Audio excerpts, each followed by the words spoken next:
hoy también vais a tener, bueno, voy a callar, aunque tú ya has hecho spoiler por Twitter de este tema, así que, pero bueno, ahora lo veréis. Bueno, muchas gracias por haber venido. Sabemos que venir aquí a las 7, un día de curro, un miércoles entre semana, pues suele ser bastante complicado, pero bueno, pues eso, que agradecemos vuestra presencia.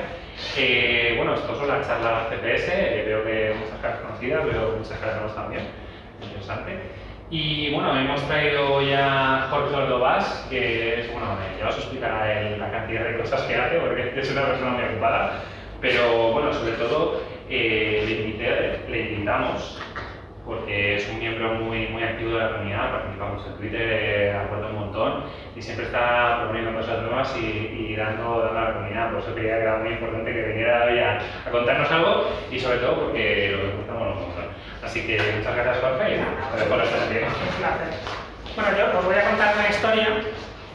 Espero que la historia resulte interesante. Espero que a algunos se le ilumine un poquito y se plantee el conocer un poco más de lo que vamos a ver aquí. Voy a hablar de cosas desde el plano de CPS. Primero os voy a contar un poquito quién soy y qué hago aquí. ¿Vale? Yo llevo muchos años, parezco joven, pero no lo soy tanto. Llevo muchos años dedicado al mundo de la tecnología. Yo soy ingeniero informático del siglo pasado. De hecho, mi carrera ya no existe, por cierto. Ingeniería superior en informática. Bueno, no me quiero meter en jóvenes, pero yo hice una carrera muy técnica. He trabajado durante muchos años en el ámbito técnico, en grandes empresas, en múltiples sectores. ¿Vale? He tocado muchos palos y uno de los temas en los que particularmente estuve involucrado durante muchos años fueron los medios de pago. Durante 10 años participé en sucesivos proyectos sin éxito de pago con el móvil. Si alguno de vosotros tenéis edad suficiente, a lo mejor os acordáis de algunos de los proyectos en los que tuve la suerte de participar, donde se pagaba con el móvil, pero para el móvil no era lo que tenemos hoy en la mano. Bueno, no me enrollo mucho. Que durante ese periodo de tiempo tuve la oportunidad de conocer en un momento muy temprano una tecnología que me pareció especialmente interesante, que fue el nacimiento de Bitcoin. Primero desde el plano tecnológico, que era el que a mí me molaba y del que yo tenía esa formación inicial, ¿no? Pero luego empecé a darme cuenta de que lo realmente interesante, más allá de la pura tecnología, eran otro tipo de cosas, de las que vamos a hablar durante la sesión de hoy, que enganchan mucho con todas las disciplinas, con todas las vistas, que particularmente a mí me hicieron entrar en el mundo este del CPS, ¿no? En torno al año 2015 fundo una startup que se llama NetTrace, en la que hacemos cosas chulas. ¿Sabéis lo de el refrán este de cuando no se gana se aprende? Pues aprendimos mucho durante esa época. Tuvimos historias muy chulas, o sea, que podemos contar para después para las cervezas, fuera de cámara, pero historias chulas de perseguir criminales con la policía y con la Guardia Civil, de ir a Europol y que un espía te dé una tarjeta de espía. Y cosas de ese estilo, ¿no? Pero aprendimos también que no puedes sacar un producto que solo te puede comprar el Ministerio del Interior. Es un fallo cortito. Pero bueno, aprendimos muchas cosas y después de ese aprendizaje y con mis socios tuvimos también la oportunidad de divulgar mucho y de contar mucho de qué iba esto, de por qué creíamos que era algo interesante. Después de eso, dentro de Telefónica, donde llevo trabajando ya casi 16 años, a partir del año 2017 y 2018, yo entré a tratar de entender si con estas tecnologías podíamos hacer algo y podíamos ayudar a que las empresas pudieran hacer cosas, ¿vale? Pero hoy no voy a hablaros de ese plano, voy a hablaros más del plano de lo que hacíamos con NetTrace, si no queda claro, ¿vale? NetTrace, vale. Tengo otras colaboraciones, como decía Pau, doy clase también en la universidad. Doy clase, de hecho, en el máster de CPS, en una clase cortita, ¿vale? Hablando de este tipo de cosas también. Soy alumni de Recuenco, o sea, he pasado ya por el bautizo he pasado todo, tengo aquí la cicatriz de pasar por eso. Y lo que quiero contaros hoy, precisamente, es una historia que está muy relacionada con el plano más de CPS, ¿vale? O porque entiendo yo que tiene relación en el plano de CPS, con lo que vamos a ver, ¿vale? La charla inicialmente arranca, va sobre el dinero, ¿vale? Pero en realidad no va sobre el dinero. Bueno, sí, pero no. O sea, os voy a hablar de la confianza, ¿vale? De cómo evoluciona la confianza a lo largo del tiempo, ¿vale? Y en qué confiamos a día de hoy cuando hablamos del dinero. Vamos a arrancar ahí, ¿vale? Al cabo de 3 o 4 iteraciones, espero llegar a un punto en el que alguno de vosotros quizá ponga una cara de ¿pero qué me estás contando? Vale, fue la cara que yo al final acabé teniendo porque algunas de las cosas que os voy a contar aquí yo al menos no la conocía o no la quería conocer, que a lo mejor va un poco también por esa línea, ¿no? Y bueno, no voy a hacerme más spoilers, voy a empezar a contaros. Lo primero, como os decía, es la historia, ¿no? De cómo llegamos al dinero. Inicialmente, y hablamos de confianza, ¿vale? Es dinero lo que ponemos al dinero. Yo me quiero centrar en la parte de confianza, ¿no? Cómo ha evolucionado la confianza desde el primer momento en el que había trueque, en un escenario donde si Pau cultiva patatas y yo tengo gallinas, Pau y yo cambiamos patatas por gallinas porque nos conocemos y yo sé que las patatas de Pau son buenas y él sabe que mis gallinas también, pero esto escala mal porque si me voy al pueblo de al lado no conozco al Pau de turno, no sé cuántas gallinas cambiar. Vale, a medida que fue pasando el tiempo, lo que sucedió es que típicamente cambiamos esto por una relación basada en activos que tenían cierto valor. Vale, en el caso de los romanos, por ejemplo, pues los romanos pagaban a las legiones o a los funcionarios con sal porque la sal valía para algo, todo el mundo estaba de acuerdo en que era valioso y podían identificar lo que era sal con cierta probabilidad de éxito. Obviamente esto escala hacia cosas como el oro, pero es extraordinariamente complicado saber si lo que te están dando por oro es oro o no es oro, cuántos clientes tiene. Confiar en la persona con la que intercambias un bien o un servicio por oro, depende, o sea, tienes que tener un conocimiento y una capacidad, ¿no? La relación de confianza es complicada de establecer. ¿Qué pasa a lo largo del tiempo? Que ya empezamos a ver cómo empiezan a surgir las monedas y ya cambiamos una vez más la relación de confianza. La moneda no vale lo que vale por el metal, sino por quién la acuña, ¿vale?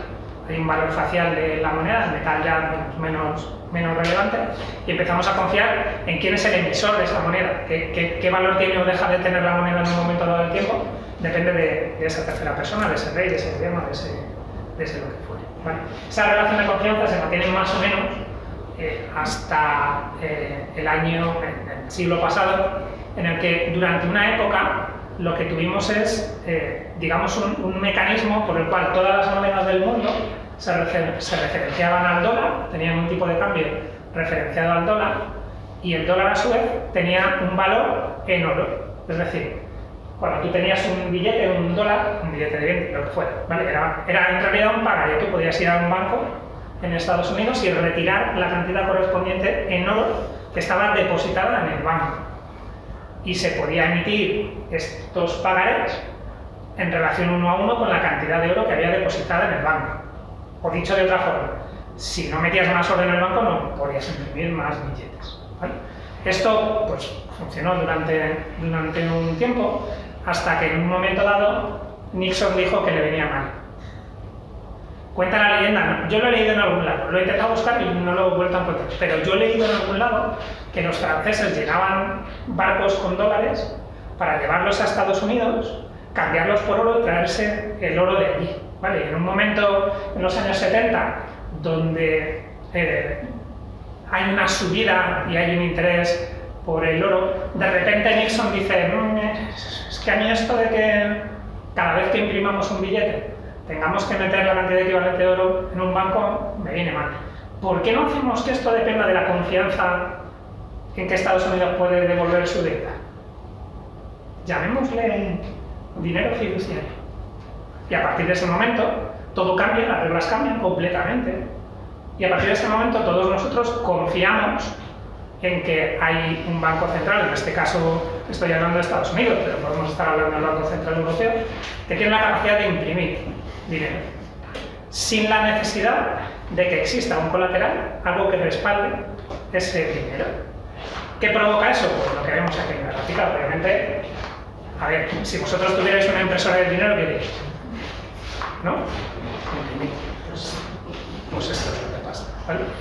Porque yo creo que todos estamos de acuerdo en que esta es la forma en la que se genera dinero a día de hoy, ¿no? El de los bancos centrales imprimen. Venga, levantarme la mano. ¿Quién está de acuerdo en que el dinero se genera así, a día de hoy? Sin miedo. Ah, sí. Más o menos. Vale. Pues sí, pero no. Vamos a dar un pasito más en la relación de confianza. De hecho, los datos que veis aquí son una encuesta que hicieron a un montón de suizos y los suizos de dinero saben mucho, ¿vale? Pues la mayoría de los suizos dijeron lo que vosotros. El dinero se genera porque lo imprimen los bancos centrales. Mal. A ver, mal. Sí, pero el dinero que nosotros tenemos a día de hoy, la mayoría del dinero que nosotros tenemos a día de hoy, no es ese dinero. La mayoría del dinero que tenemos nosotros a día de hoy lo crea de la nada la banca comercial. ¿Cómo lo crea? Pues imaginaos que yo tengo 100 euros. Voy al banco y deposito mis 100 euros. El banco en Europa tiene la obligación de coger uno de esos 100 euros y meterlo en la caja fuerte, ¿vale? Los otros 99 euros llega a Pau y se los presta a Pau. Y Pau, como me conoce, pues invierte esos 99 euros en el banco otra vez. El banco coge un poquito menos de 1 euro, lo deja en la caja fuerte y presta otra vez los 98. Es decir, que ese dinero inicial de 100 euros crece, se multiplica, como si fuera magia, porque al final... No me voy a dar.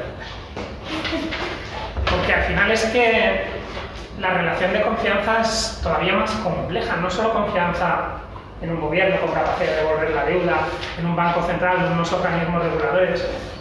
Si esto es así, y si el dinero realmente son apuntes contables en la base de datos de muchos bancos, claro, yo no sé vosotros, pero yo llego a situaciones, de verdad, a veces pienso que preferiría no saber este tipo de cosas. Tenemos un acuerdo, se llama vida. ¿Sabes? Sé que este cliente no existe. Sé que cuando me meto en la boca, es Matrix la que le está diciendo a mi cerebro. Es bueno y jugoso. Después de 9 años, ¿sabes de qué me doy cuenta?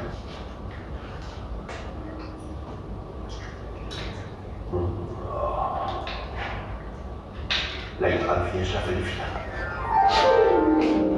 No sé si sois fans de Matrix, yo también es que es una peli que me pierda. No sé si, bueno, imagino, todos vosotros conocéis todo lo que he contado hasta ahora, o alguien se ha llevado la sorpresa de que el dinero se crea mágicamente en los bancos.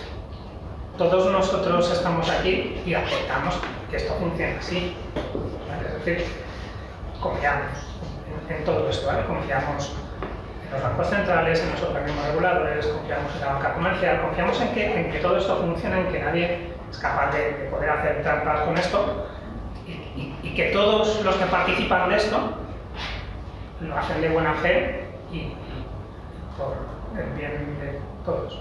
Pero, claro,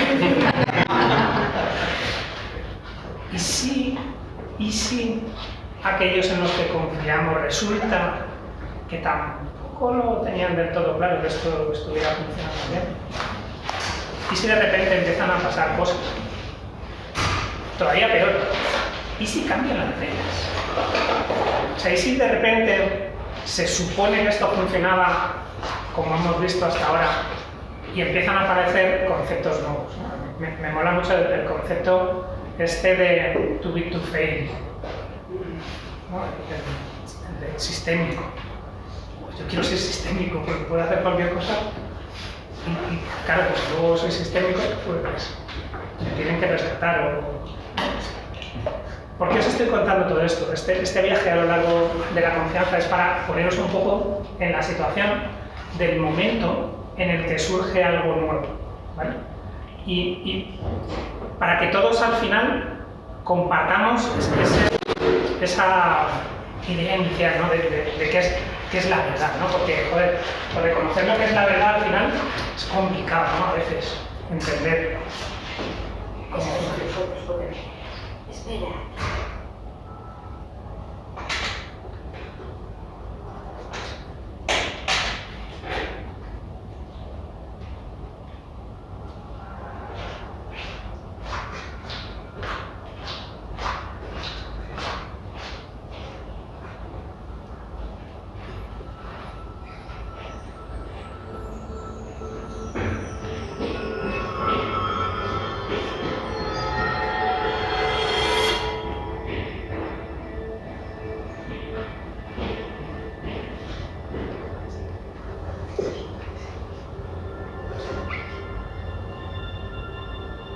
intentes doblar la cuchara.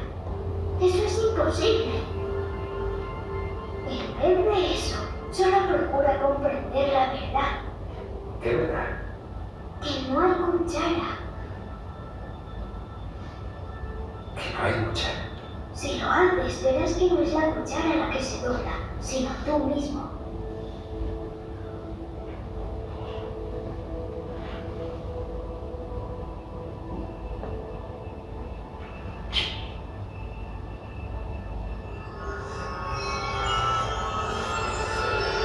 El oráculo te está esperando.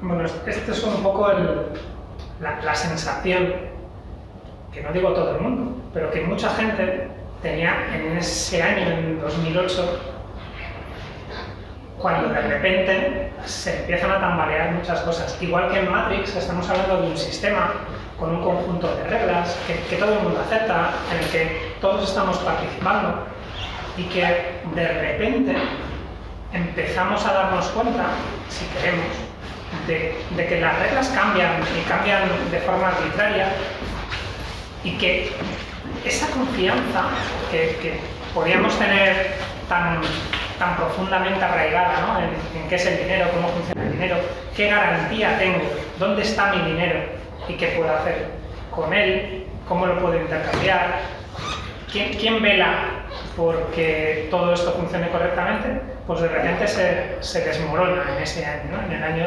2008, o se desmorona para mucha gente, o mucha gente empieza a plantearse, oye, ¿cómo es esto? O sea, no hay otra forma de hacerlo, de verdad. Tenemos que tener esa relación de confianza, tenemos que creernos todo esto de verdad y funcionar así. No hay alternativa. Entonces, precisamente en ese año, yo creo que es especialmente relevante, es cuando surge Bitcoin, surge una nueva forma de dinero.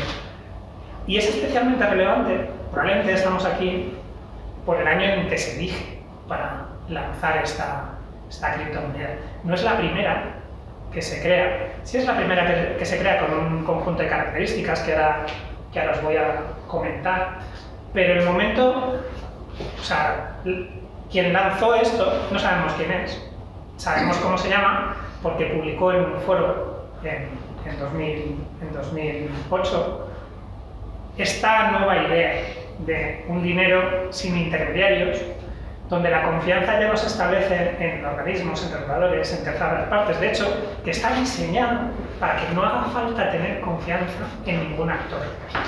La confianza se traslada a la tecnología.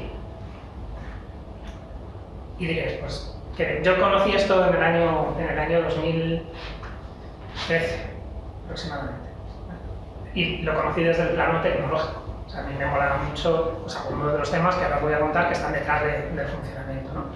Pero bueno, lo conocí un poco y dije, pues vale, pues otro experimento y tal, pues a ver dónde llega. Pero donde realmente dije, ostras, espérate, que aquí hay algo realmente interesante, fue, creo que al año siguiente, en 2014, puede que incluso en el propio 2013, cuando el Banco Central Europeo publicó un informe en el que analizaba distintos casos de dinero electrónico, de monedas electrónicas. No solo no solo el caso de Bitcoin, analizaba, por ejemplo, los Linden Dollars. No sé si alguno tuviste vuestras primeras experiencias con el metaverso por aquel entonces, pero por aquel entonces se podían comprar cosas y se podían adquirir servicios utilizando esta moneda dentro de ese mundo virtual. Facebook, por ejemplo, tenía sus Facebook Credits que te permitían comprar cosas dentro de Facebook. Había distintos entornos con más o menos relación, más o menos impacto con el mundo real, donde tú podías tener otro tipo de monedas y confiar en otro tipo de emisores y en cómo gestionaban esas monedas. De repente, por ejemplo, Facebook decide cerrar Facebook Credits y si tenías credits, pues o los gastas o a ver qué haces con ellos. Y en ese entorno, lo que a mí me hizo encender la bombilla, ya digo, no tiene que ver con el plano tecnológico, fue que al final del informe del Banco Central Europeo había un parrafito en el que, estoy parafraseando, pero básicamente el Banco Central Europeo venía a decir, de todo lo que hemos analizado en este informe, lo único que realmente tiene capacidad para disrumpir lo que está pasando en el mundo real es Bitcoin. Por aquel entonces solo había Bitcoin, ¿vale? Luego han surgido otras. Es Bitcoin. Pero en este momento es tan pequeño el ámbito de utilización de este tipo de criptomoneda que creemos que no tiene sentido regular. Hasta ahí bien. Pero es que luego hay otro parrafito que a mí me encantó. Y sabemos que en el futuro alguien nos dirá, ¿por qué no regulasteis ahora? Han pasado muchos años y de hecho estamos en una época ahora mismo, precisamente en Europa, de regulación, de tener súper claro. ¿Por qué? Porque progresivamente toda esta tendencia ha ido creciendo a lo largo del tiempo y cada vez el potencial impacto sobre el dinero tradicional que conocemos y sobre los mecanismos de confianza y sobre los organismos, las empresas, etcétera, que están detrás del dinero tal y como lo conocemos, cada vez ese impacto es o tiene la capacidad de ser mucho mayor. También es interesante cómo el creador de Bitcoin en su inicio lo liga completamente a ese momento que se estaba viviendo en el año 2008, a esa crisis. Lo que veis a la derecha es la portada del Times del 3 de enero de 2009. La primera transacción que se hace en Bitcoin se hace ese día y tiene registrado este titular de aquí, que tiene relación con el rescate de los bancos. ¿Vale? Es una completa muestra de ¿y esto por qué lo he hecho? ¿Por qué estamos lanzando esta alternativa? Esto está registrado y lo podéis consultar, ¿vale? En la primera transacción y realmente es un ejemplo de lo que voy a comentar a continuación. Aquí es donde arriesgo mi pellejo, ¿vale? A Javi le tengo más o menos convencido, creo. De hecho, hablo de esto en el máster, por lo cual entiendo que va más o menos por ahí. Que Taleb no me va a querer ver, ¿vale? A partir de ahora, pero todos lo sabemos. Taleb ha publicado un paper muy agresivo sobre Bitcoin, que lo podéis, de hecho lo debéis consultar también si os interesa el tema para contrastar un poco, ¿no? Bueno, no resumo, pero os podéis imaginar por la cara que pone Taleb qué es lo que piensa de mi tesis. ¿Vale? Y mi tesis es que Bitcoin en particular, las criptomonedas en general, pero como vamos a entrar en mucho debate, me voy a centrar solo en Bitcoin, resuelve un problema complejo, que es cómo podemos tener dinero sin necesidad de confiar en intermediarios. Algo que no hemos conseguido a lo largo de toda la historia, que es una de las definiciones de que es un problema complejo. Pero no solo por eso, no solo por ser algo que todavía no hemos conseguido hacer, sino por cómo se hace. Cuando yo empiezo a conocer Bitcoin, yo lo empiezo a conocer por aquí. Por cierto, esto he pedido permiso a Javi para usarlo, ¿vale? De hecho, Javi me ha dicho que lo va a usar en sus charlas, así que creo que tenemos el apoyo de Javi. Yo empiezo a conocer Bitcoin por la parte de abajo, por la parte tecnológica. Ahora entraré un poquito más en detalle, no va a ser una charla obviamente tecnológica. Pero empiezo a conocerlo, bueno, quiero decir, estoy enseñando esto como si todo el mundo conociera esto. ¿Quién no conoce lo que es esto? Vale, alguien que conozca lo que es esto, ¿les podéis explicar lo que es esto? Venga, dale. Seguro que hay más gente por aquí que lo sabe. Bueno, esto es el framework que utiliza Recoco para explicar qué es un problema CPS y cómo lo resuelve él. Es la bola de arriba, creo que es el business acumen, ¿no? La bola de la derecha es el X factor, la bola de abajo es la bola de tecnología y la bola de la izquierda son las ciencias de la complejidad. Es decir, él ha hecho ahí un diagrama en el que confluyen las cuatro y en el centro sería lo que se utilizaría para resolver un problema de CPS típico que se resuelve con CPS, que requiere de las cuatro. Requiere tener conocimiento sobre negocio, requiere tener conocimiento sobre factor X, básicamente es el factor humano. Tecnología, así en general. Tecnología que ya exista, no necesariamente tecnología del futuro, y ciencias de la complejidad. Vale, pues como veis en el centro, o sea, aquí donde Bitcoin está en el centro de todo esto. ¿Por qué? Porque es cierto que Bitcoin se apoya mucho en la tecnología, pero es que solo con tecnología no funcionaría, sería imposible. Una de las cosas que es interesante entender es que Bitcoin es un programa, es un software que se ejecuta en una red de nodos. Y como todo software, tiene un conjunto de reglas y un conjunto de decisiones. Quien diseñó ese software decidió una serie de parámetros. Por ejemplo, nunca vamos a alcanzar los 21 millones de bitcoins. Por ejemplo, quiero que se generen nueva moneda cada 10 minutos. Una serie de variables que, como todo sistema complejo, cuando dejas que el sistema evolucione, tampoco tienes muy claro hacia dónde va a acabar llegando. Sabes el punto de partida, tienes una teoría y habrás hecho todas tus conjeturas para entender cómo puedes garantizar que esto va a seguir la senda prevista, pero como todo sistema complejo, de repente bate las alas una mariposa y tu sistema se va a hacer puñetas, ¿vale? Y esto sucede aquí. O sea, tenemos un sistema complejo con una serie de variables que está gobernado por un software, pero pasan cosas. ¿Qué cosas pasan? Pues en todos esos planos. En el plano superior hablamos del plano más económico, del plano del negocio. Y aquí hablamos de un sistema que se basa, lo voy a decir, en incentivos. Es así.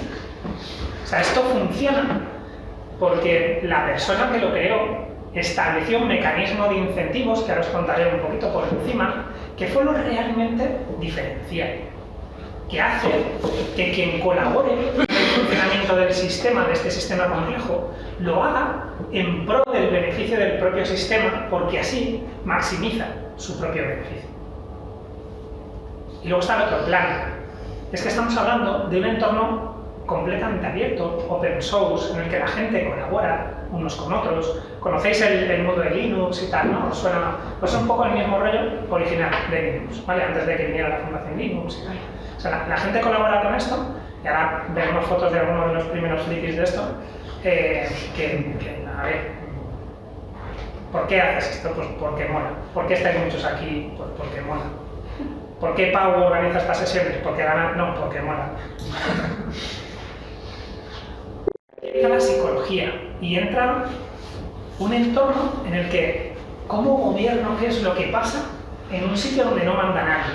Satoshi Nakamoto, por cierto, que es el creador de Bitcoin, desaparece completamente pocos años después de lanzar la moneda.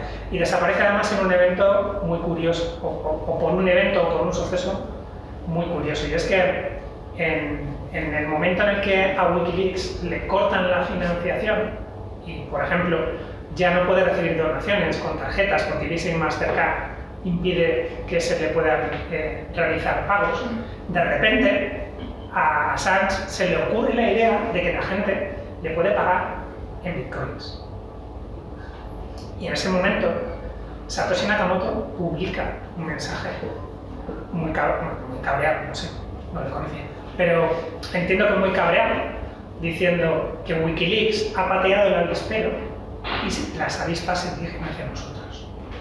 Porque ha puesto en el foco ese nuevo medio de pago que la gente no conocía, en un entorno que permite entender cómo es imposible ejercer la censura sobre un medio de pago, cómo se pueden saltar cualquier tipo de control o mecanismo de evitar que se estén realizando pagos a una entidad.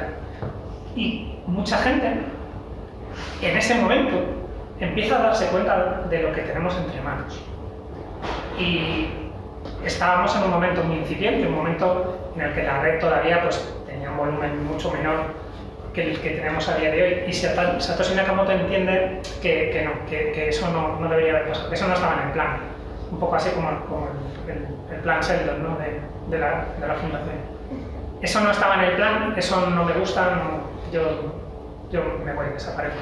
Entrega las llaves de esto a una persona conocida, el equipo de desarrolladores que siguen sacando esa evolución del software y desaparece. No ha vuelto a publicar nada, no se ha vuelto a saber nada de él, no sabemos si está vivo o muerto, o muertos, o que yo no sé. No hemos vuelto a saber nada. Tampoco ha utilizado, tened en cuenta que Satoshi Nakamoto, cuando empiezan a generarse bitcoins, él es el único que está en la red. Es decir, la cantidad de dinero en forma de bitcoins que tiene es tremenda, es brutal. Jamás lo ha movido, jamás lo ha tocado.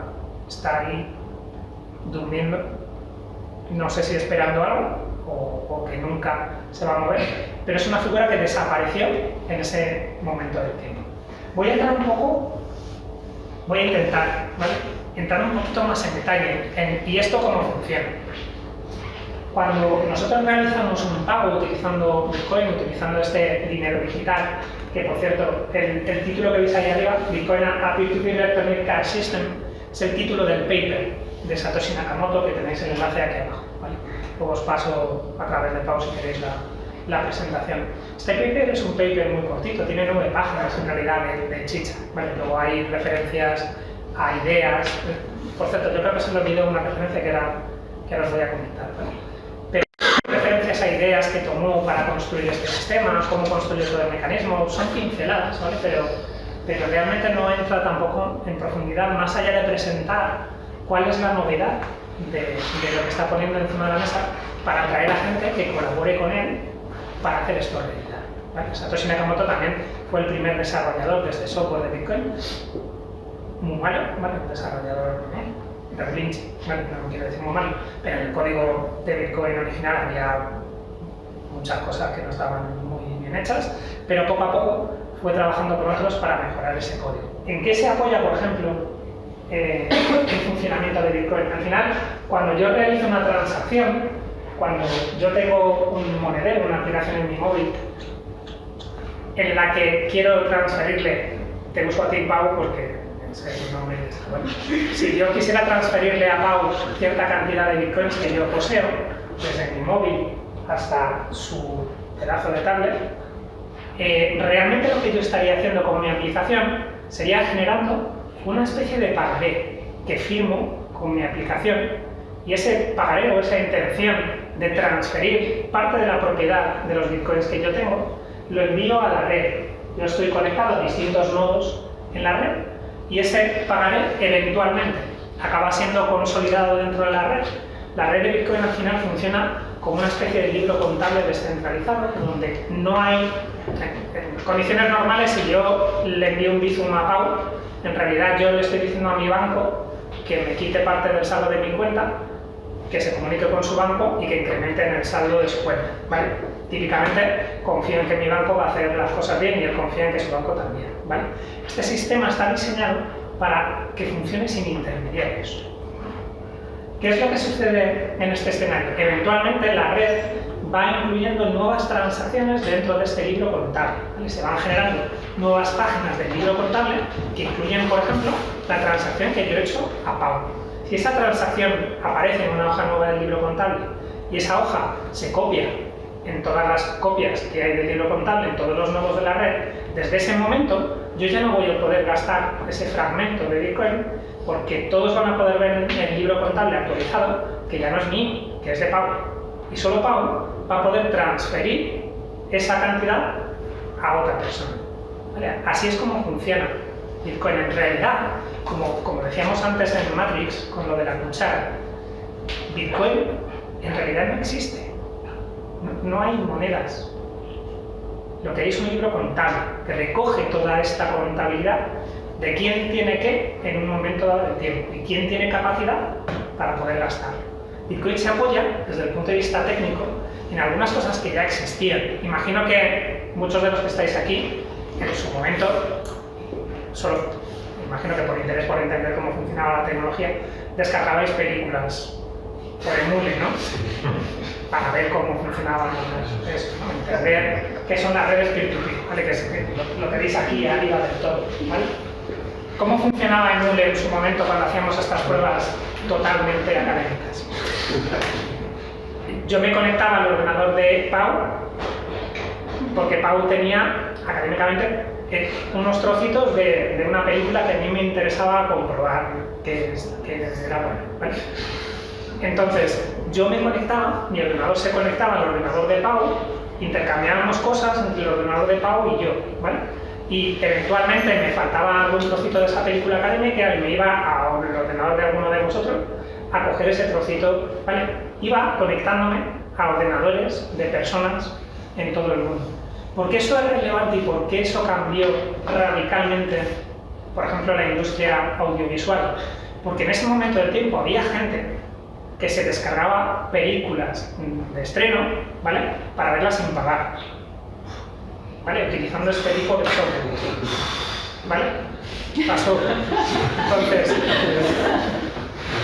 el sector dijo, pues vamos a pararlo, cerrar la página web, ¿vale? Y hablaron con el becario, ¿no? Que sabía cómo funcionaba todo esto. Y el becario les dijo, ¿qué página web? Sí, hombre, habrá algún servicio. Bueno, vale, vamos a denunciar al CEO de la empresa de esto para que lo pague. ¿El CEO de qué empresa? O sea, de hecho, muchos juicios que hubo en su momento relacionados con esto no eran tanto con empresas que, digamos, ofrecían este servicio o este software, como con empresas que, digamos, eran un foro público donde la gente podía publicar enlaces que permitían llegar a quien tenía los trocitos de estas películas, y de hecho, recientemente han salido las sentencias de esos juicios dando la razón a las personas que llevaban esas páginas web. ¿A dónde quiero llegar? Este mecanismo de conexión peer-to-peer impide la censura o la hace extraordinariamente complicada. Si Pau está compartiendo un contenido y yo estoy compartiendo un contenido y todos y cada uno de vosotros en vuestro ordenador estáis compartiendo parte de ese contenido, tienen que bloquearnos todos nuestros ordenadores para evitar que el contenido se siga distribuyendo. Con que uno solo de los ordenadores siga distribuyendo el contenido, es accesible desde cualquier parte del mundo. Así funciona Bitcoin también. Me da igual cuántos nodos hay en la red y a cuáles esté conectada mi aplicación. Si me conecto a uno y de repente desaparece, pues me conecto a otro. Y siempre puedo generar esta nueva versión de este libro contable con nuevas transacciones mientras exista un único nodo de la red en el mundo. ¿Vale? Y hablamos de una red que tiene miles de nodos. Es decir, está diseñado para evitar la censura. Nadie puede impedir que yo registre una transacción en la red de Bitcoin. Otra de las tecnologías en las que se basa es lo que conocemos como criptografía de clave pública, que es la criptografía de clave pública tampoco es un invento novedoso, ¿vale? Existe desde mediados del siglo pasado. ¿Conocéis lo que es la criptografía? Que levante la mano quien no conozca lo que es la criptografía. Venga, levantad la mano de verdad. Vale. Pues la criptografía al final es una ciencia que, entre otras cosas, históricamente, ¿vale? Se ha utilizado para esconder información. Te voy a usar otra vez como ejemplo. Si yo le quiero enviar un mensaje a Pau que ninguno de vosotros pueda descifrar, pueda conocer, pueda entender, lo que yo voy a hacer es ponerme de acuerdo con Pau en ofuscarlo, en esconderlo de alguna forma, ¿vale? Seguro que muchos conocéis, bueno, el cifrado del César. ¿Sabéis lo que era? El sustituir una letra en un texto por la letra adyacente, ¿vale? Con que Pau y yo sepamos si lo sustituimos dando un saltito en el alfabeto, o 2, o 3, o 4, él y yo puedo construir un texto utilizando ese desplazamiento de la letra, que cualquiera de vosotros lo coge y dice, ¿pero esto qué es? Pero Pau, que sabe la clave que estamos utilizando y cuál es el algoritmo, pues hace el paso contrario y descifra esa información, ¿vale? La criptografía permite hacer estas cosas, pero durante toda la historia se han utilizado distintos mecanismos, ¿vale? De criptografía para ocultar información. Pero normalmente el problema es cómo comparto con Pau cuál es esa clave, cuántas letras vamos a mover en ese algoritmo que estamos utilizando. Y a mediados del siglo pasado se inventó un mecanismo por el cual podemos intercambiar ese tipo de claves de forma pública, abierta, en entornos hostiles como pueda ser Internet, ¿vale? Este tipo de criptografía es la que se llama criptografía de clave pública. Existe una clave pública de Pau que todo el mundo conoce y que usaremos para ocultar información que solo Pau, con su clave privada, puede descifrar, ¿vale? Si queremos escribirle algo oculto que solo Pau lo pueda conocer, usaremos su clave pública. Pero él, con su clave privada sobre un texto, aplicando esa clave sobre un texto, lo que genera es lo que conocemos como una firma digital. Lo que hacéis, por ejemplo, cuando pagáis a Hacienda, ¿vale? Es generar una firma digital Usaríais el DNI electrónico probablemente, ¿verdad? Bueno, ¿cuántos de aquí usan el DNI electrónico? Bien, pues vosotros estáis usando este mismo esquema, ¿vale? El DNI electrónico contiene ese par de claves, privada y pública, y permite firmar garantizando que sois vosotros los que estáis presentando esa declaración, ¿vale? Bitcoin utiliza también esto, claves privadas, claves públicas, mecanismos de firma, para garantizar que si yo estoy emitiendo este pagaré a la red, soy yo, de verdad, y la red lo puede comprobar, porque puede ir a su libro contable, puede ver que realmente el trocito de Bitcoin que yo estoy queriendo transferir es mío, y puede comprobar, efectivamente con mi firma, que sí, que soy yo, que lo puedo gastar, ¿vale? Pero como decía, esta parte tecnológica no es novedosa dentro del funcionamiento de Bitcoin. Lo que Bitcoin trata de resolver es un problema que llamamos el problema de los generales bizantinos. ¿A alguien le suena este problema? ¿Sí? Un general está sitiando una ciudad. Tiene ejércitos distribuidos por campamentos alrededor de la ciudad, ¿vale? Y tiene muy clara una cosa. Si una mayoría de sus fuerzas en los distintos campamentos atacan a la vez la ciudad, van a ganar la batalla, ¿vale? ¿Cuál es su problema? Que en un momento dado decide que va a atacar el domingo antes del aperitivo, ¿vale? Y manda emisarios a todos los campamentos. Pero claro, manda emisarios en un ambiente hostil. Algún emisario seguro que se lo cargan de un flechazo desde la almena y no llega a un campamento. A lo mejor un emisario llega a un campamento y le da el mensaje a un traidor, que no se lo entrega al responsable del campamento de turno. Existe un entorno en el que tener todos la misma visión de qué es lo que está pasando es extraordinariamente complejo de resolver.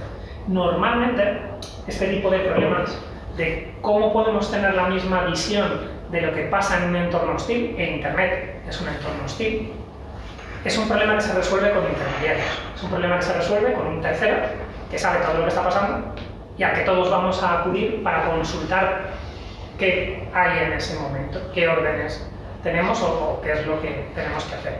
¿Cómo trata Bitcoin de resolver este problema? Con una red tan compleja que todos los nodos tengan la misma versión de ese libro contable.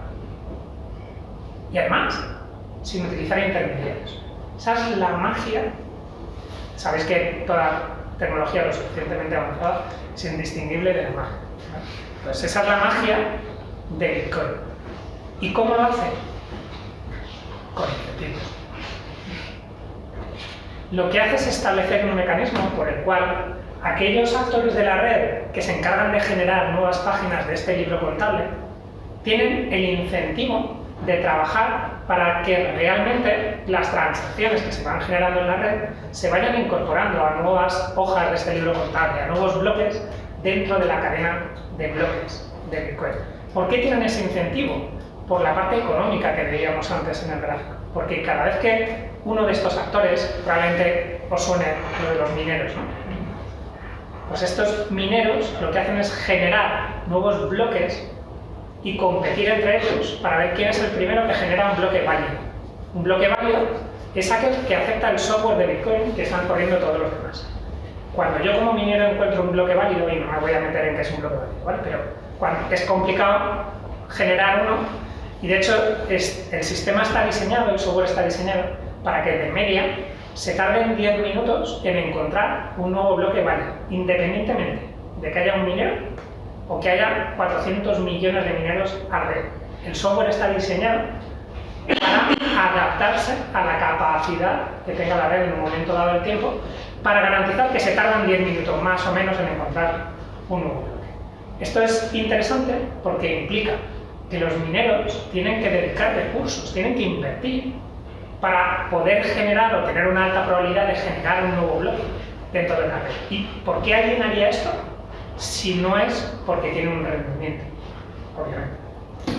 En cada uno de estos bloques nuevos que generan los mineros, la primera transacción que aparece en este bloque es una transacción que crea nuevos bitcoins y que van a parar, obviamente, al monedero del minero. De esta forma, el minero al final tiene que generar su caso de negocio. ¿Cuánto me cuesta obtener un volumen relevante de la capacidad computacional de la red que me garantice que cada cierto tiempo, probabilísticamente, voy a obtener un rendimiento de la nueva moneda que se va a generar, ¿vale? Los mineros también se llevan todas las comisiones de las transacciones que incorporan un bloque, pero no me voy a meter en más detalles. Hay un incentivo económico, es decir, estamos hablando de teoría de juegos. ¿Por qué un minero con mucha capacidad de computación no va a hacer trampas en la red? Pues no lo va a hacer porque si efectivamente ese minero... Imaginaros que yo... Bueno, venga, Pau. Pau tiene un montón de ordenadores repartidos por el mundo que están ahora mismo haciendo minería de Bitcoin, y en la práctica solo Pau genera bloques en la red y por eso puede hacer este tipo de reuniones sin cobrar, ¿vale? Tiene su rendimiento por otro lado.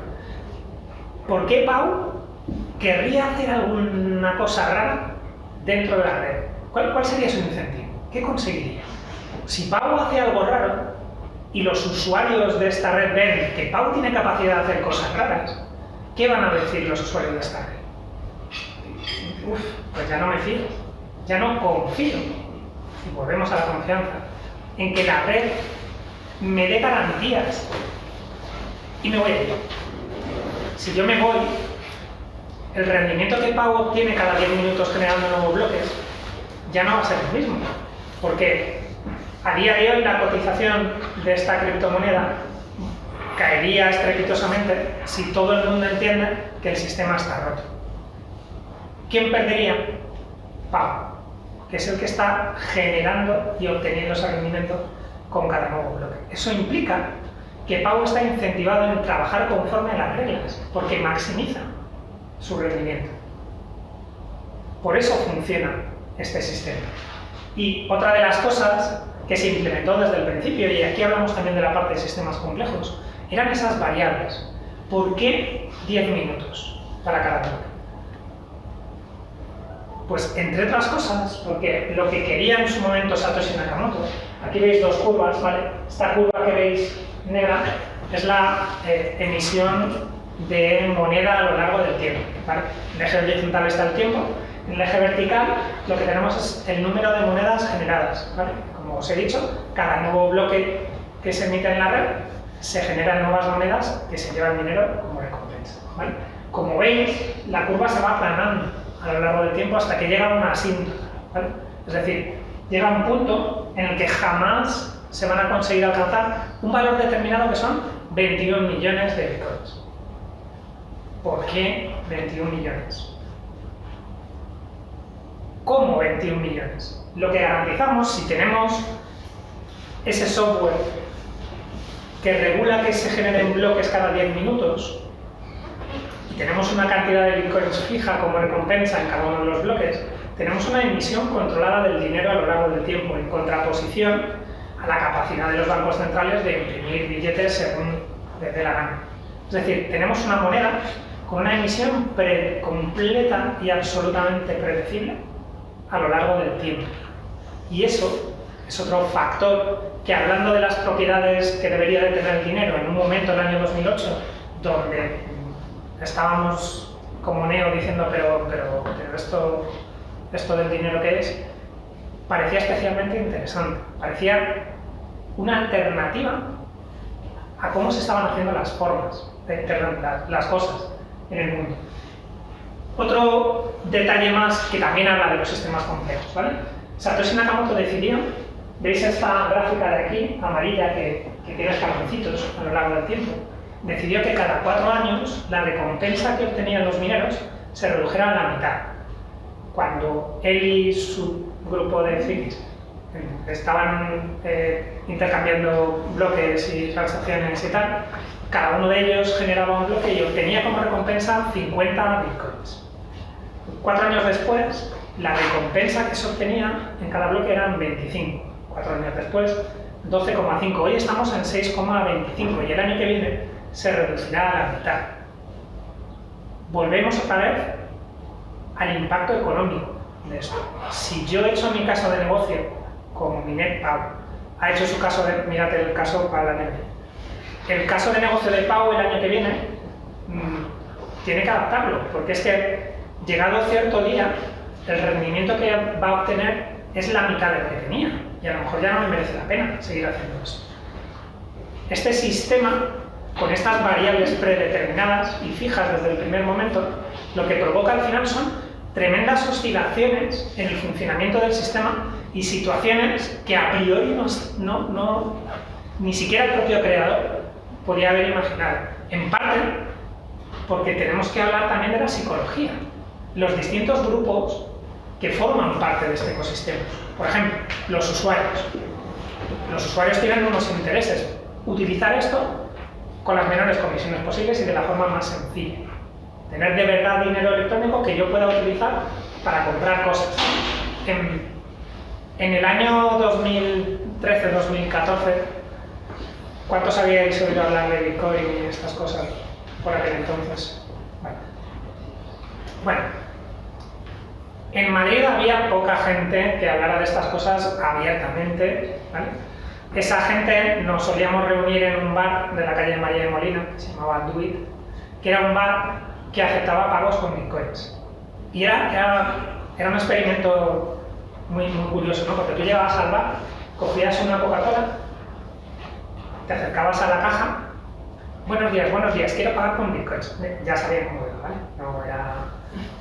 Tenían un código QR al lado de la caja registradora, entonces tú sacabas tu aplicación, abrías la aplicación, escaneabas el código QR, ponías la cantidad de dinero que tenías que pagar en euros por la botella, la aplicación calculaba al cambio qué cantidad de bitcoins tenía que pagar, generaba una transacción, esa transacción la empezaban a conocer algunos nodos de la red, en unos segundos toda la red sabía que yo quería pagar una Coca-Cola a la cuenta de Do It, pero hasta 10 minutos después que se generara un nuevo bloque que incluyera mi transacción, Do It no tenía el dinero.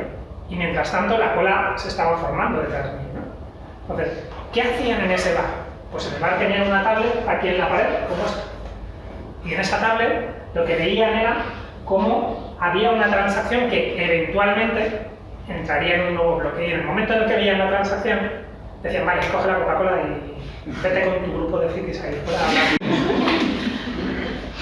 Así funcionaba, pero desde el punto de vista del usuario, lo que yo estaba interesado, bueno, éramos frikis, ¿vale? Pero yo estaba interesado en entender cómo funcionaba esto, pero claro, si la comisión que pagaba por la Coca-Cola era razonable, en su momento lo era, ¿vale? También es verdad que la comisión que pagué en aquel momento, yo creo que a día de hoy, pues a lo mejor serían 800 o 900 euros o algo así, solo en la compra, pero bueno, es igual, sí, me habría quedado ese pero no voy a... Pero claro, los usuarios son un tipo de actores dentro de esta red. Luego tenemos a los mineros, ¿vale? Gente como Pau, ¿vale? Que está incentivada porque tiene su caso de negocio en hacer una inversión en máquinas, en rendimiento, etcétera, y que a lo largo del tiempo tiene que revisar su caso de negocio, al que realmente su incentivo es el contrario del mío. A él le interesa que las comisiones sean extraordinariamente altas, porque en cada nuevo bloque que genera, aparte de esa cantidad fija de bitcoins que se lleva, que os he comentado, cada una de las transacciones que cuando yo pagué la Coca-Cola yo tenía que pagar una comisión, ¿vale? ¿Qué hacen los mineros? Cuando hay muchas transacciones en la red, van picoteando y van metiendo en los bloques aquellas que pagan las comisiones. En un momento en el que hay muchísimas transacciones donde elegir, si yo quiero pagar esa Coca-Cola, tengo que incentivar a que alguien como Pau, que se incentiva por el dinero, ya lo sabéis todos, coja una transacción con la mayor comisión posible. Es decir, para él no es un problema que en la red, en un momento dado del tiempo, haya saturación y los usuarios tengamos que pagar muchas comisiones. Pero es que hay otros actores también. Hay empresas que ofrecen servicios. Por ejemplo, si yo pude pagar esa Coca-Cola en este bar, es porque me registré en una casa de cambio, que es una empresa a la que yo le hago una transferencia en euros y me permite comprar criptomonedas. Y esta empresa tiene otros intereses diferentes. Y en un momento dado del tiempo, todos se tienen que poner de acuerdo para decidir hacia dónde vamos. Y hay escenarios en el que esa falta de correlación de incentivos hace que no vayamos hacia ningún lado. En un momento dado del tiempo, la red estaba tan congestionada que las comisiones que se pagaban eran brutales. Entender que nadie controla esto, nadie lo regula, no hay un organismo, no hay nada. Bueno, es gente que se pone de acuerdo, primero, en si algo es un problema o no. Vale, yo me imagino los comités de aquel entonces con los usuarios diciendo esto no funciona, esto va... Y los mineros diciendo, pues yo no le veo problema. No sé de qué estás hablando. Los de las casas de cambio ahí un poco moderando, ¿no? Dicen, hombre, no, esto que tampoco lo sabes, o sea, ahora mismo... ¿Qué problema había en ese momento? Pues uno de los problemas, una de las posibles soluciones, que los bloques eran muy pequeñitos, cabían unas poquitas transacciones, vamos a hacer los bloques más grandes. Y entonces, cabrán más transacciones, con lo cual habrá menos congestión, con lo cual pagaremos menos comisiones. Ya está. Pues otro grupo eran los desarrolladores. Cada uno de estos ordenadores, cada uno de estos nodos de la red, corre un software, un programa, y hay unos desarrolladores que tienen la capacidad de generar una nueva versión. Pues vamos a liberar una nueva versión en la que multipliquemos por 10 el tamaño de los bloques y resolvamos el problema. Y los usuarios, ¡ué! Y los mineros, pues la vas a correr tú. ¿Perdona? Sí, sí. Tú libera el software. Ahora, que yo lo instale, hombre, no me jodas, Pau, tío, si no lo instalas, es que esto no va a funcionar. Ya lo sé. Empecemos por lo primero. ¿Dónde decíais que estaba el problema? Y se tiraron años así, debatiendo en ¿y cómo resolvemos el problema? ¿Pero qué problema? Pero no me seas cabrón, pero no. Vale, puro factor X. Absolutamente. Facciones enfrentadas las unas con las otras, peleándose abiertamente en redes y llamándose de todos los unos a los otros, escisiones diciendo, pues, a mí no me gustan estas reglas, yo voy a hacer mi Bitcoin de color verde, todos los que queréis Bitcoin verde, veniros conmigo. Así es como funciona este sistema. Imaginaos como para plantearse poder cambiar vuestro dinero confiable del mundo real por este tipo de cosas. Voy a acabar contándoos un ejemplo. No estoy acabando, ¿vale? Es la primera parte, hago una parada para respirar y luego ya seguimos, ¿vale? Hasta este momento, el año 2010, Bitcoin era de frikis, quiero decir. O sea, era gente que se bajaba el software de Bitcoin en su ordenador, se ponía en contacto con otro friki con el software de Bitcoin y empezaban a hacer sus pruebecillas y tal, y en el ordenador tenían ceros y unos, ¿vale? Pues este personaje de la izquierda, Laszlo Hanjek, aparte de ceros y unos, tenía hambre y familia. ¿Vale? Y una noche dijo, tengo mucha hambre, y publicó en un foro de frikis, ¿vale? Un mensaje en el que dijo, chicos frikis, si alguien me pide un par de pizzas, le doy los bitcoins que tengo aquí en este ordenador. Le doy 10.000 bitcoins por un par de pizzas, ¿vale? Esto, de hecho, lo publicó en el foro el 18 de mayo, ¿vale? 4 días después, el friki de la derecha, ¿vale? Jeremy Sturtevant, condujo hasta su casa con un par de pizzas y se las dio. Su familia cenó 4 días después, ¿vale? Pero cenó un par de pizzas, pasaron hambre, pero cenaron un par de pizzas a cambio de 10.000 bitcoins. Y ese fue el primer momento de la historia en la que Bitcoin consiguió valor real. ¿Cuánto valía Bitcoin? Pues un par de pizzas. Pero hasta ese momento, vale, a ver, sé lo que estáis pensando muchos de vosotros, ¿vale? ¡Tonto! Vamos a ver, os habéis puesto a multiplicar, si Bitcoin está ahora mismo en España y el Bitcoin, vamos a ver, este tío es un genio. O sea, tenía unos y ceros en su ordenador y los cambió por pizzas. En aquel momento daba el tiempo, ¿vale?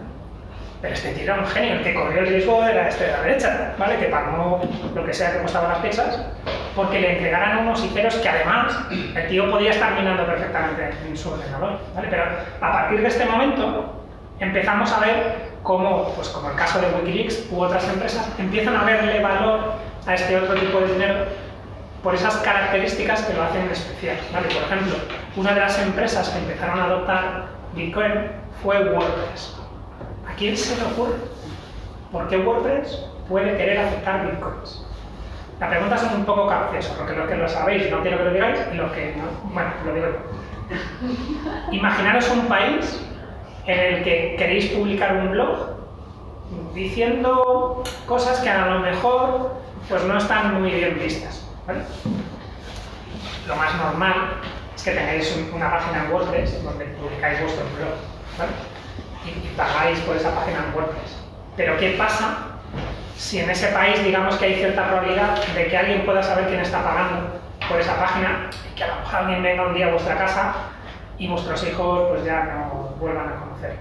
Pues en ese momento WordPress dijo, oye, quizá hay ciertos países donde pagar con un dinero electrónico que no sea rastreable, que no te identifique, que no sea posible saber quién está realizando ese pago, pero que a nosotros nos permita poder dar un servicio, es interesante. Y WordPress fue una de las primeras empresas que adoptó los pagos con Bitcoin porque ese escenario tenía sentido. Para la mayoría de nosotros, ¿cuántos habéis pagado una Coca-Cola o algo con Bitcoins? O criptomonedas. Sí. Normalmente el incentivo es muy limitado. Otra vez incentivo, ¿vale? ¿Qué empresa? Pues por ejemplo, cuando os contaba que yo creé una startup en el año 2015 con mis socios, ¿por qué creamos una startup? Porque quien vio la utilidad fueron los de siempre, ¿vale? Sabéis que en todas las nuevas tecnologías hay dos sectores que son los primeros en adoptarlas. Iba a hacer un spoiler del curso de Recompo, pero no lo voy a hacer, ¿vale? Ahí os dice algún spoiler. En el plano de los criminales, ¿vale? ¿Por qué adoptan tecnologías antes que otros? ¿Vale? Pero no os voy a hacer spoiler. En este caso, bueno, siempre son o los criminales o el porno, ¿vale? Son las dos industrias que lideran los desarrollos tecnológicos, siempre, ¿vale? Siempre son los primeros. En este caso, obviamente, criminales que por aquel entonces lo que hacían era infectar tu ordenador, cifrarte el contenido del disco duro y hacerlo ilegible y luego pedirte un rescate, ¿vale? El ransomware, ¿a alguien le suena esto del ransomware? Pues por aquella época, año 2015, se pusieron muy de moda distintas campañas de ransomware. A lo mejor algunos acordáis un ransomware que simulaba un aviso de correos de que recibías algo y abrías el PDF y te... Bueno, pues varias empresas tuvieron un problema con eso, y es que su contabilidad, o sea, toda su información quedó cifrada. Y cuando encendían el ordenador, tenían un aviso en el que les decían: hemos cifrado toda tu información, pero no te preocupes, porque te pedimos un rescate. Por aquel entonces pedían un rescate en bitcoins cuando Bitcoin costaba 200 euros o 300 euros, ¿vale? Aproximadamente. Algo lo suficientemente aceptable como para que la gente consiguiera esa cantidad y pagara por obtener el descifrado, ¿vale? Bueno, esto ya curiosidad, los malos lo tenían muy bien montado, ¿vale? Había un teléfono de atención al infectado también para que... Y como con los bitcoins, bueno, estaba todo perfectamente montado, ya digo que lo tenían muy bien construido. Pero en ese momento del tiempo, muchas empresas lo que hicieron fue contactar con nosotros para que les ayudáramos a salir de la atolladero, ¿vale? Y bueno, a partir de ahí pues fue cuando estuvimos colaborando con la Policía Nacional, con la Guardia Civil. Desarrollamos un software que permitía identificar potencialmente este tipo de empresas. Pero no sé por qué estaba contando esto, ¿no? Así que voy a continuar con la charla. Este tío yo no lo he vuelto a ver, pero probablemente sí ha tenido cierta gestión de lo que ha conseguido con las pizzas. Por cierto, el 22 de mayo se celebra el Día de la Pizza. Para el próximo año, si queréis, podéis contar la historia de... ¿Por qué no más pizza, papá? Te voy a contar la historia de tu gobierno. Bueno, llego hasta aquí con algo importante, ¿vale?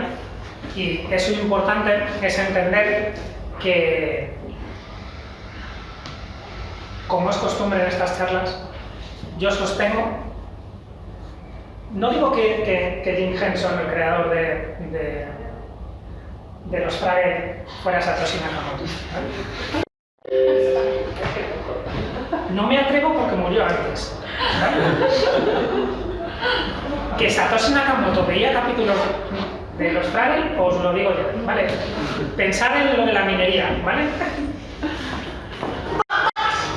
Que conste que yo me opongo, pero estos curris han acordado que tú, el Fraggle más sabio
pero tampoco dudas de que Satoshi Nakamoto inventó la minería después de ver este episodio.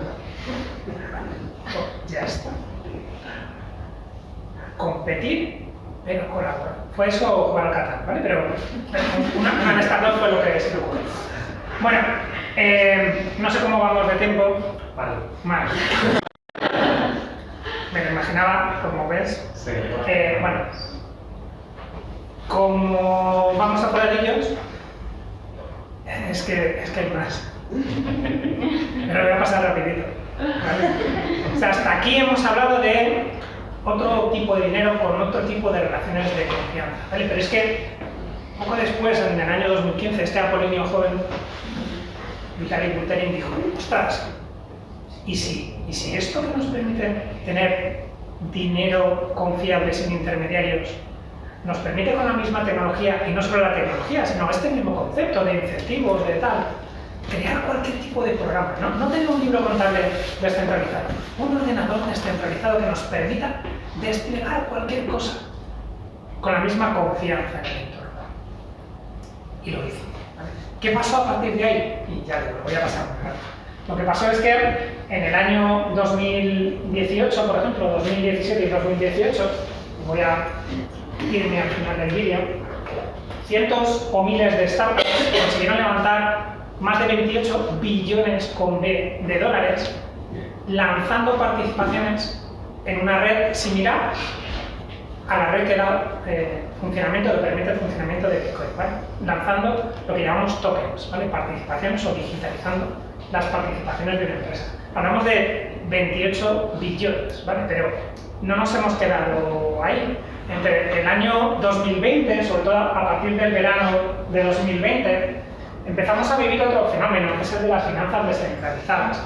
Cómo sobre este tipo de redes se construían el equivalente a servicios de depósito, de préstamo, de derivados, de cualquier cosa que había en el ecosistema financiero, con una diferencia, y es que ya no era confianza en las entidades que generaban este tipo de servicios y que por definición son opacas y no sabemos cómo funcionan o no, sino que eran completamente transparentes. Podíamos saber qué es lo que pasaba en cada momento del tiempo. En el momento más álgido estamos hablando de 180 billones de dólares con B que se movían en todo este tipo de servicios. Y no es lo único, seguro que NFTs os suena, ¿no? Lo de los NFTs.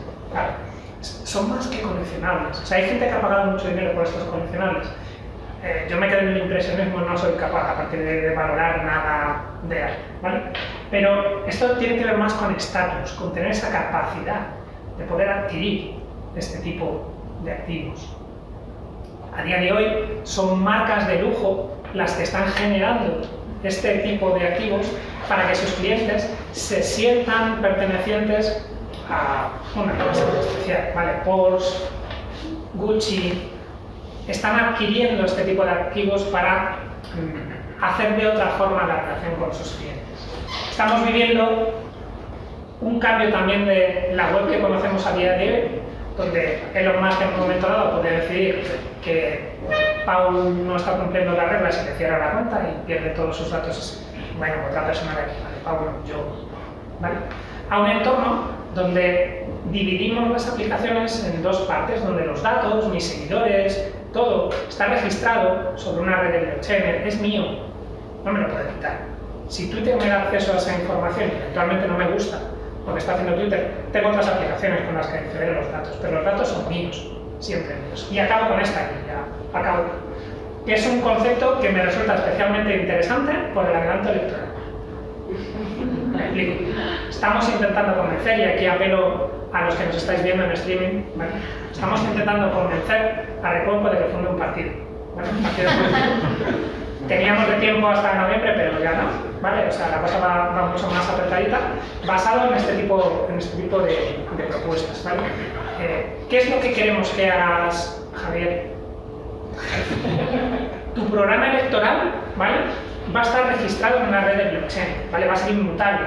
Lo que decidáis hacer tú y tu grupo de personas va a estar registrado ahí. Además, de forma automática, una vez resultéis elegidos, porque seguro que sacáis varios escaños, automáticamente va a ver qué es lo que está pasando, si realmente estáis cumpliendo o no estáis cumpliendo ese programa electoral, y además todos los miembros de la comunidad CPS, todos los ciudadanos en España, van a tener la capacidad de tomar decisiones sobre lo que está sucediendo en un momento del tiempo. No vosotros, ¿vale? No el aparato del partido, con sus incentivos, ¿vale? Que podrían estar estupendamente al principio, pero luego la gente se pervierte en el momento en el que tiene esta capacidad. No, todos vamos a poder decidir cómo va a ir evolucionando el partido, qué es lo que va haciendo que vaya a votar, ¿vale? Entonces, apelo a todos vosotros, ¿vale? A que montemos el otro día tuve la visión de aprovechar este momento de refundación y fundar el CPSOE. Ahí lo dejo, Javi, pero bueno, The y public acabo con trust eso. is really the Fed's and any central bank's most important asset. And anytime one of us, one of the policymakers violates or falls short of those rules, we do risk undermining that trust. Esto es confianza, ¿vale? Esto es Powell explicando después de la cuarta subida que bueno, pues si la gente no confía en nosotros, pues, esto es difícil. Esta charla ha ido de confianza, ¿vale? De cómo ha ido cambiando la relación de confianza en el dinero a lo largo del tiempo y cómo esa relación de confianza que nos ha permitido tener un nuevo tipo de dinero sin necesidad de intermediarios nos permite hacer prácticamente cualquier cosa a día de hoy hasta crear un partido. Os lo dejo aquí, ¿vale? Lista de libros. Libros interesantes, si queréis, caer en la madriguera de conejo descentralizada esta. Los que seáis un poquito más técnicos, os gusta un poco profundizar en tecnología, os recomiendo los de arriba, ¿vale? El de la izquierda del todo es para todos los públicos, los de la derecha son muy interesantes, los mejores que podéis encontrar, pero son más densos, ¿vale? Abajo es donde tenemos la parte más de Factor X, la parte más económica, ¿vale? La parte más ligada, por ejemplo, este libro cuenta qué es lo que pasó en aquel momento en el que las distintas facciones no se ponían de acuerdo en cómo evolucionar este software. Este libro también es muy interesante, cuenta la historia de cómo este apolíneo joven, ¿vale? Vitalik Buterin, consigue crear este ecosistema, este superordenador descentralizado, cómo se junta con otros frikis como él, más distintos, ¿vale? Y consiguen crear todo esto. Es un libro muy interesante y este es el de sus reflexiones, ¿vale? La parte de abajo está un poco más ligada a ese Factor X, a esa parte económica, ¿vale? Pero bueno, en la visión completa de todos estos libros, yo creo que para aquellos que estéis interesados pues puede resultar mucho, ¿vale? Y aquí cerramos. Lo último que os voy a decir es que ahora, bueno, obviamente abrimos preguntas y todo lo que queráis. Todos los que estáis aquí, si queréis, podéis reclamar vuestro NFT de asistencia, ¿vale? Esta sesión. Ahora dejaré aquí el código QR cuando hagamos la parte de cervecitas y tal. Los que estáis ahí, no, ¿vale? Pararemos la emisión y lo siento, pero he venido aquí que todo se lo hago.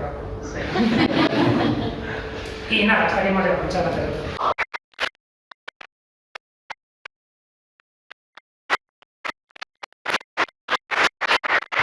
5 minutos de preguntas. Los que queráis, a mí no me esperan en casa. Yo tengo una muy rápida. Sí. Ya que hablabas de incentivos y todo eso, me ha llamado poderosamente la atención que no hayas mencionado privacidad en ningún momento. Privacidad, porque realmente estas redes son todo lo contrario a privadas. Es como si te hicieras una casa con los muros. Te pongo el ejemplo concreto, casas de cambio. Vale, pero estamos hablando de otra cosa. Las casas de cambio, o sea, las casas de cambio son empresas que funcionan exactamente igual que tu banco, que tienen una base de datos donde apuntan qué cantidad de dinero tienes y qué cantidad de criptomonedas has cambiado en su base de datos. Ya está. De hecho, ¿Y las claves? muchos de vosotros seguro que habéis oído, pues han robado una casa de cambio, Bitcoin se ha muerto. No, esta casa de cambio te lleva una base de datos y había un administrador de la base de datos que dejó las llaves encima de la mesa, alguien entró y se llevó todo. En ese escenario, la privacidad es la que te dé la empresa, ¿vale? Hay un plano, además, que es interesante, ligado a lo que comentas, y es que estas redes como Bitcoin te permiten cierto nivel de privacidad, ¿vale? Yo no tengo que decir quién soy cuando compraba esa Coca-Cola, ¿vale? No me tengo que identificar. Es cierto que hay un identificador como el IBAN de mi cuenta, ¿vale? Con el que yo puedo hacer transacciones. De hecho, el IBAN del bar es conocido y público, todos podemos saber qué Coca-Cola es quien compraba cuando compraba, ¿vale?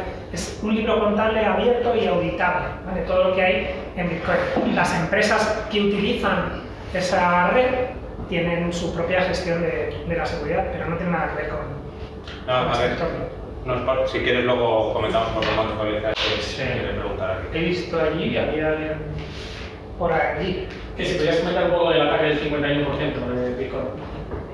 Vale. El funcionamiento de la red se basa en este concepto que os comentaba antes, de que a mayor capacidad de cómputo de los mineros, tienes más probabilidad de generar un nuevo bloque antes que los demás, ¿vale?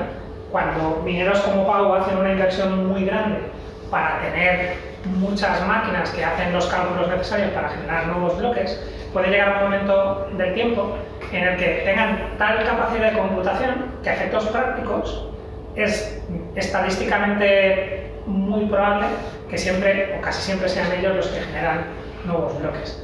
Esta capacidad, si existe un actor con esa posibilidad, esa garantía casi de generar bloques muy rápido, también es un actor que puede hacer cierto tipo de trampas, ¿vale? Por ejemplo, yo podría haber pagado mi Coca-Cola y una vez pagado mi Coca-Cola, en realidad lo que he hecho es generar una transacción que durante 10 minutos todavía no está registrada en el libro contable. Hay muchos mineros compitiendo por generar un nuevo bloque en la red que incluya la transacción de mi Coca-Cola. Si salgo de la tienda y llamo a Pau, le puedo decir a Pau, acabo de pagar con la Coca-Cola, ¿vale? Pero si compro un Porsche y pago con bitcoins, ¿vale? Puedo aparcar el Porsche según salgo y decir, Pau, acabo de sacar el Porsche. Ahora, mientras todos están ocupados en generar un nuevo bloque, tú que tienes una capacidad de computación muy alta, cambia el bloque anterior donde está el pago del coche para que la transacción nunca haya existido. A partir de ese bloque genera otros cuantos bloques para que construyas una cadena muy larga, mucho más larga o algo más larga que la que está trabajando la gente en ese momento de tiempo. Como él tiene mucha capacidad de computación, tiene esa capacidad de generar una cadena más larga, tiene capacidad de construir la historia, de que esa transacción nunca haya pasado y yo me he llevado el Porsche y nadie sepa que el concesionario tiene esa cantidad de bitcoins, porque esa transacción nunca ha existido.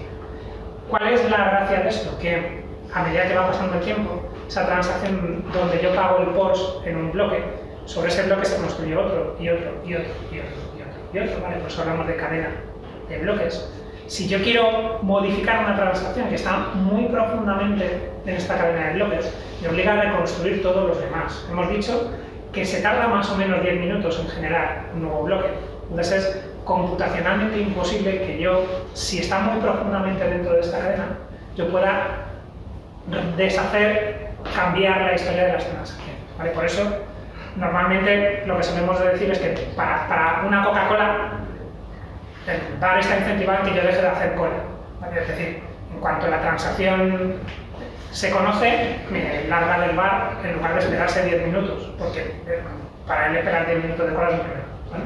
Si yo pago un Porsche, normalmente lo que sucede con importes altos es que quien va a entregar el bien o el servicio se espera un número determinado de bloques para garantizar que la probabilidad de que ese pago se deshaga sea prácticamente nula, ¿vale? Si alguien tiene mucha capacidad de computación, se habla del problema del ataque del 51%, que es esto, ¿no? Poder reconstruir bloques. Depende del tamaño de la cadena y del número de actores. Cuanto más poblada, cuantos más nodos y actores haya, más difícil es conseguir. Económicamente volvemos a los incentivos, ¿vale? ¿Puedes lanzar uno de estos tipos de ataques sobre una red como Bitcoin que es muy grande? Sí, pero probablemente el coste de lanzar este tipo de ataque no te merece la pena para lo que en realidad puedes hacer sobre la red. Muchas gracias.